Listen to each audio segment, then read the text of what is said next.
Boa tarde, pessoal, tudo bem? Hoje eu vim falar de distúrbios alimentares, mais especificamente de compulsão alimentar e bulimia nervosa, que foram coisas que eu passei. Em outros vídeos pretendo trazer sobre outros tipos de distúrbios alimentares, como anorexia nervosa e outras coisas. Enfim, vamos lá. Os distúrbios alimentares, eles realmente estão presentes não apenas em pessoas que têm transtornos psiquiátricos, mas o transtorno psiquiátrico se torna um fator de risco para desenvolver esses distúrbios. Como sintoma muito comum entre os transtornos, a insatisfação com o próprio corpo, baixa autoestima, a cobrança social,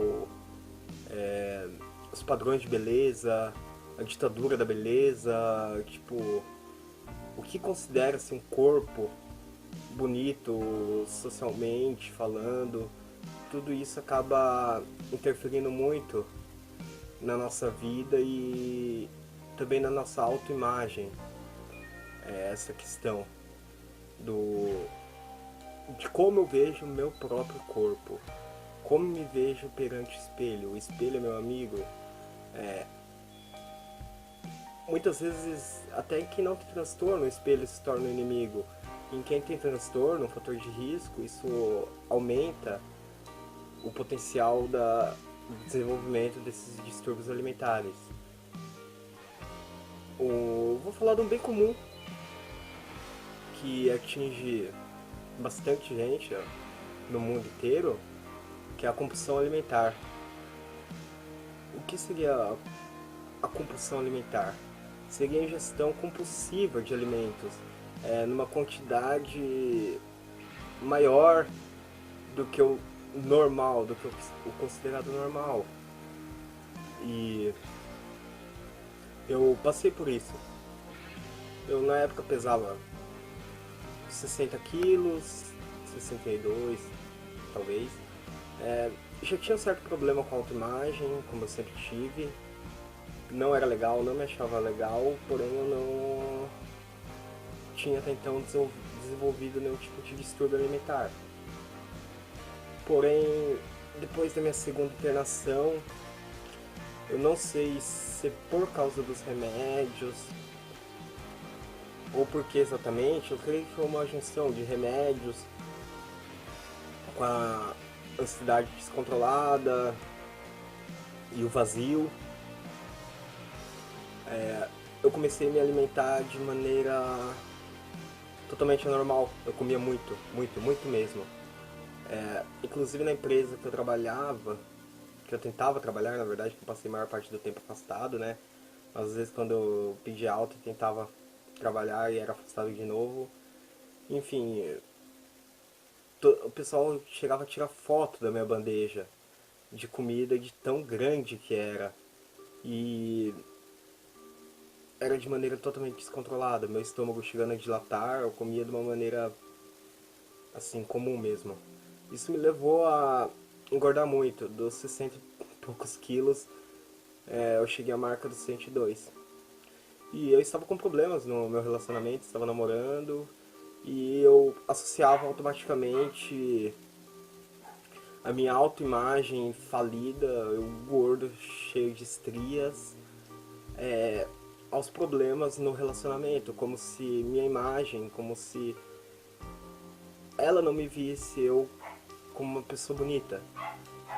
Não era esse o problema em si do relacionamento, mas eu via que era. E porém eu não conseguia parar de comer. E eu, descontente com o meu próprio corpo, comecei a desenvolver a bulimia nervosa. A bulimia eu vou falar um pouco mais sobre ela.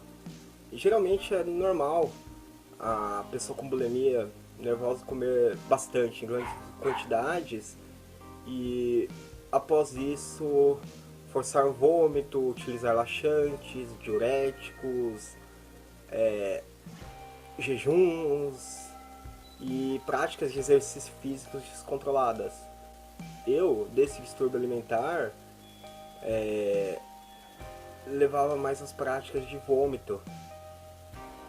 Eu comia geralmente já tempo depois, não muito, ia pro banheiro vomitar, de maneira que as pessoas não percebessem, porque realmente isso causa uma vergonha muito grande na gente. Já basta a vergonha do corpo e ainda as pessoas saberem que a gente está adotando práticas que, mesmo no momento sendo de certa forma normal, acabava sendo bem agressiva. A garganta dolorida, inchada, perca de esmalte dentário, problemas de intestino também devido aos laxantes e outras coisas, sangramento retal, já acompanhava com psiquiatra, tudo. Não estava fazendo psicoterapia na época. E eu fui na psiquiatra e contei o que estava acontecendo, ela entrou com medicação, tudo. Na época ainda que eu lembro que foi mudado ainda um pouco as medicações, o controlador de humor. Deu uma ajuda na minha alimentação em si, porém não resolveu o problema. Talvez pelo fato de eu não ter começado com acompanhamento de psicólogos, nutricionista, que também é muito importante nos casos de distúrbio alimentar. Além do tratamento psiquiátrico, tratamento psicológico, tratamento com nutricionistas, uma reeducação alimentar, isso tudo é muito importante.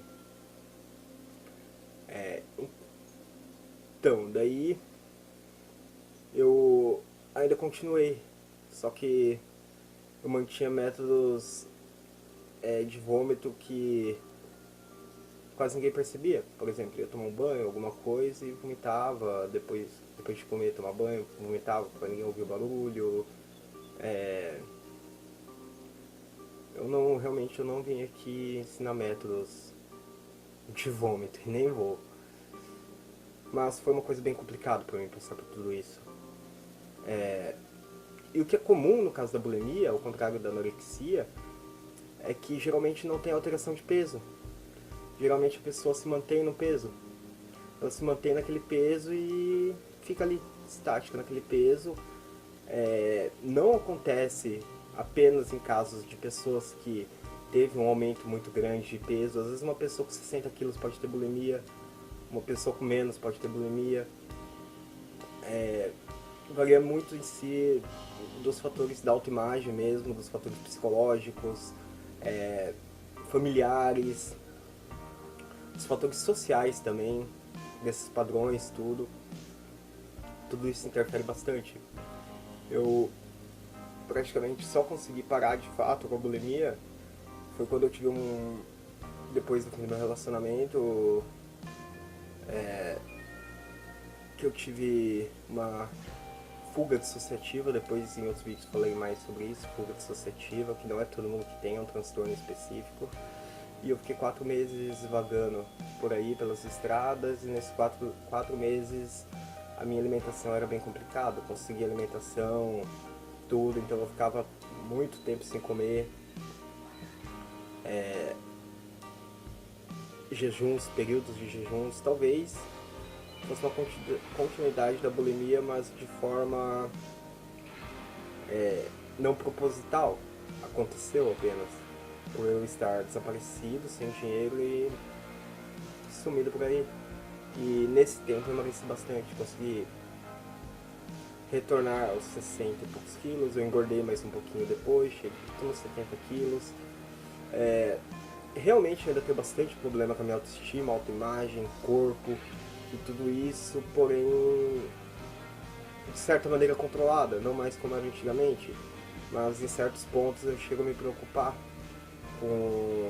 quando eu tenho fome excessiva, quando eu como demais, com a ansiedade, tudo ainda me gera um tipo de preocupação de eu voltar a acontecer tudo isso e ter uma recorrência em todos esses hábitos que realmente fazem mal para o nosso corpo e para a nossa mente também. porque o sentimento de vergonha e tudo não é legal, é uma coisa horrível. Eu espero que tenha dado para vocês entenderem um tanto.